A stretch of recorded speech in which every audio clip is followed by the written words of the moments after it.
So thank you. We've actually Behaviourworks has created a little bit of a social norm here. We told you that Josh Wright would be coming to talk after lunch, and then we gave you a slightly different version. If those of you who've been lured in to hear Kate and I talk about understanding the behaviours, resource smart schools, does environmental education reach beyond the school gates, we're following the social norms set by Liam and giving you something slightly different. So it's not our fault, it's our behaviours. We did start the conversation at that level and then realised Behaviourworks and the Resource Smart Schools team in Sustainability Victoria have actually done a number of projects over a period of time together. And we actually thought it's those projects in conjunction with each other and how they build on each other, which is actually quite an interesting story. And there's some really neat lessons that could be extracted from that in terms of what it meant for the program, but also what it means for a relationship between researchers and a government-run program. And we figure for this audience, you fall in one of those camps, primarily, and you might be thinking about, well, how do we actually engage with the other side? And there might be some useful lessons that come out for that. So what we're going to do is give you a little bit of an overview of Resource Smart Schools and what Behaviourworks has done for that particular program over the last few years.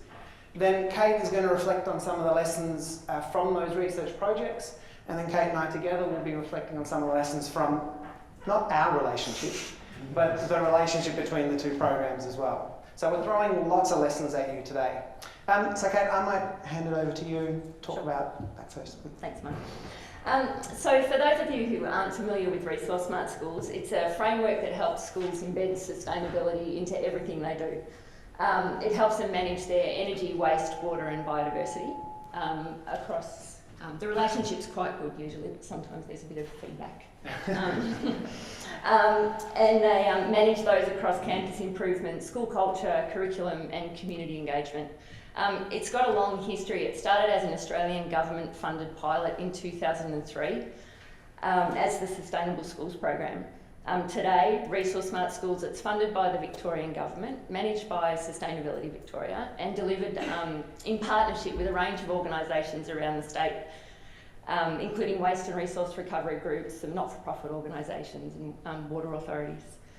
More than 1,200 Victorian schools have participated in the program. That's more than half of Victoria's schools. And collectively they've saved more than $12 million.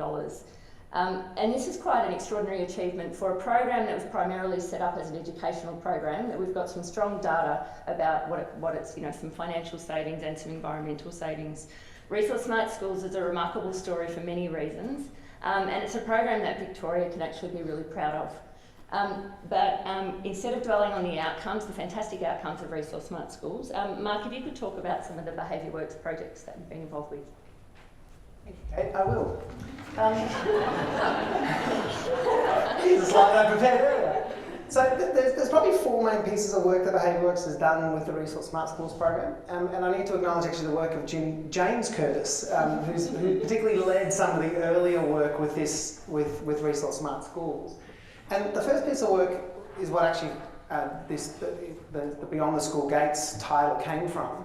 Was there was a question in the program of, we've got this assumption that what we do with kids in schools around sustainability should have a flow-on effect to what happens in the household and maybe even broader in the community. So Jim did a piece of work, a literature review, to actually say, well, is there any evidence to support that? And found there's not a lot of studies that actually have looked at that, and the studies that have looked at that, there's not strong empirical evidence to show, in fact, that there is an impact. And that led to a broader conversation within the Resource Smart Schools program about the overall impact and effectiveness of the program as a program within itself. And some colleagues then from the Faculty of Education at Monash University as well were involved in doing a fairly large review with a number of stakeholders, particularly within schools and external to the program, to look at what's working, what's not working, where are the impacts, where might the impacts be missing, and so forth. So there was a broader research project around the Resource Smart Schools that actually grew out of a literature review that Jim did to start off with. That then fed into the next piece of work that Behaviourworks did, which was to look at an organisational management framework that schools could use to facilitate change internally. And again, drawing on the literature to show what this could look like and offering that to schools as a resource to use.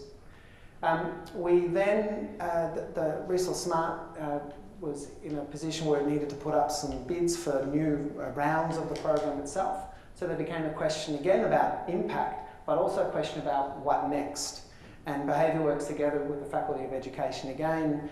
We did some review of the program, but also developed a number of scenarios as to where the program could be going based on what it's doing at the moment, and engaged with over 100 different stakeholders at the forum next door, actually, I think, to actually give some evidence and some ammunition, if you like, for Resource Smart to go and say, this is what our bids will look like now for the next stage of the particular program.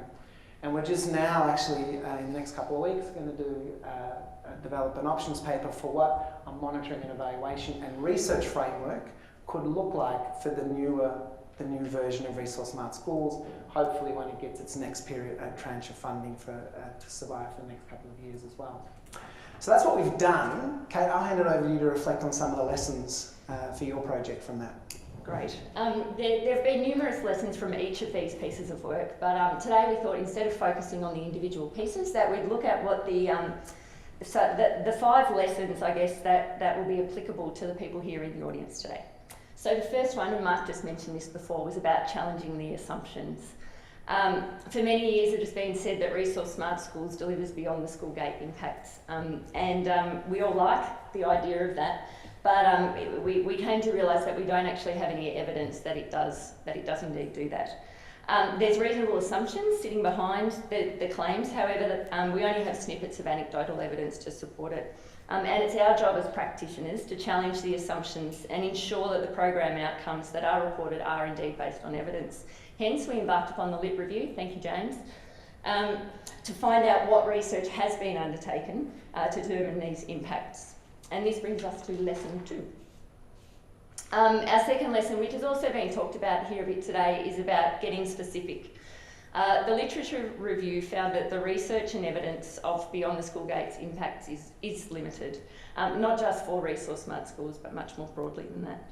However, the review found that there are numerous factors at play when trying to influence behaviours beyond the school gate, and we found that we do have some of those factors operating within our program. We now better understand what the factors are and what we need to take into account if we are going to have these impacts.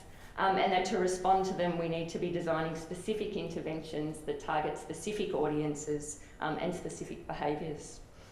The third lesson is about making comparisons. In both the Beyond the School Gates impact piece and an organisational change framework investigation, we learnt the value of comparing Resource Smart Schools to other programs, and this can be quite a daunting task to take the lid off your program, look inside it and see how it compares with the competition.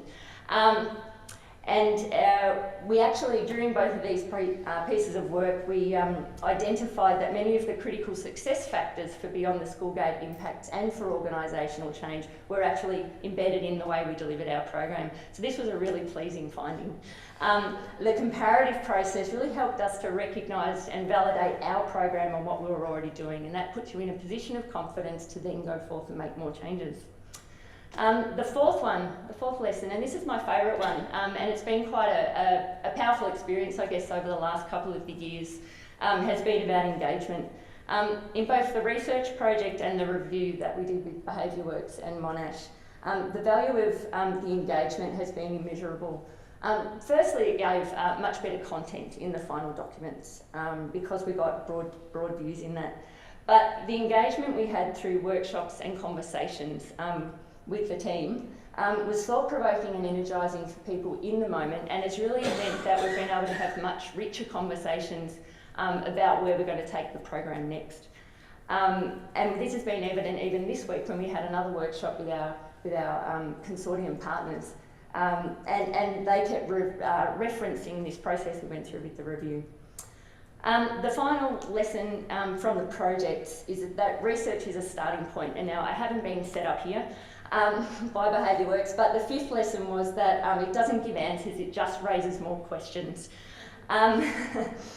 And it's meant that we've questioned things, and it's meant that we've been able to further understand what it is we're actually doing and what we don't know. So going back to Mark now, to think about the relationship between the researcher and the practitioner. Thanks, Kate. I'm thinking about this as probably three main things that have certainly come through for me in relation to the kind of relationship between research and practice, or researchers and practitioners. And the first is, I think, this opportunity for practitioners to be researchers themselves. I think when these two spheres, if you like, if they ever do overlap, it's often this idea that the researcher provides the neat and shiny theory and ideas and then hands it to the practitioner to test. And it rarely goes back the other way.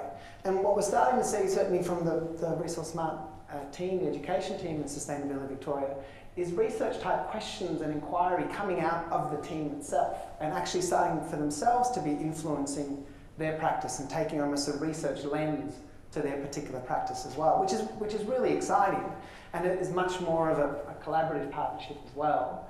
The second point is what is the actual research there for? And one of our colleagues in the Faculty of Education, Mark Rickinson, came up with this table which I'm liking more and more and I'm using more and more in my own thinking, which is what he sees is that this is around educational research, but you can argue it's research more broadly. Three kind of areas that drive what research is used for. So research from an instrumental perspective, in terms of research providing answers. We've got a problem, what is the solution, what is the answer? There's the idea of research at a conceptual level, which is actually what Kate was saying, which is research raising questions. Here's a gap, we don't know. What does that mean? And the third is research from a strategic perspective. So that's almost research as ammunition. We need to prove a point, we need to make a case, you give us what we do and what we need in order to do that. And from what we've seen and what I've seen, again, I'm only an emerging researcher, I haven't been working in this field a lot, but is that there's a lot of comfort from research as answers. You just give us the answers to our problem, or research as ammunition. We need to put in a funding bid, you tell us how much we should be putting in and so forth. There seems to be less comfort, but growing, with the whole research as questions. Often when you engage with researchers, you're probably frustrated in the fact that, oh gosh, they just keep raising more and more questions. But hopefully what is illustrated from the couple of years now with the education team in SV is how those questions build on each other and link into the evolution of a particular program as well. As a researcher, I've got to say, the middle one is what excites me, because that's often what is our sort of bread and butter as well. But we've certainly seen how our work has been used in the other 2 points as well, particularly with the relationship with Resource Smart. And the third one, I think, is definitely, I suppose, a personal reflection on this purist idea of evidence-based research and evidence-based practice, and policy, and realising that the evidence is only one part of the decision-making on the part of the practitioners. And that's something that researchers need to learn, is that our ideas and our research and our theories are actually thrown into a big ball, mixed up with what the stakeholders say, what the minister's advisors say, what our resources says and what our budget says, and then an outcome comes from that. So to be clear on that mix, I think, at the very beginning is much more useful in driving and directing the research, rather than having a sort of an unintended, uncomfortable conversation at the very end of the particular project as well. So Kate, those are my reflections on our relationship. Your turn. I think that academics and our relationship with Behaviour Works and Monash has brought a much broader perspective to what we do every day. And that these guys are much more, they're interested in doing much more than completing a consultancy. They're interested in contributing to a broader body of knowledge. They also lift us, the practitioners, out of our everyday tasks and the operational conversations that we have together. And that's a tremendously stimulating occurrence for us when we're usually, talking about invoices and budgets and all that sort of thing. So it's really inspiring. And it's given us a new respect for our own program. They're my 2 key lessons. And we're getting waved at, so maybe we should leave these folk with 2 key messages. You go first. Okay. My key message has been definitely about the slow burn of research and how much value has been in the relationship between Resource Smart Schools and Behaviour Works, rather than how much value has been in each individual project. this process has gradually revealed what's happening inside our program and where we can take it next. And Mark? And I think it's being clear up front what the research is for. Is it there to provide answers? Is it there to element of raising new questions, or is it there also to provide ammunition for something as well? I think that's been the key take home for me from this. I think that brings the Kate and Mark show to an end. So over to you.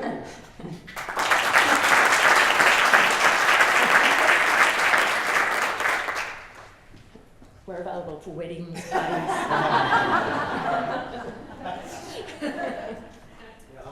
Thanks, Kate and Mark.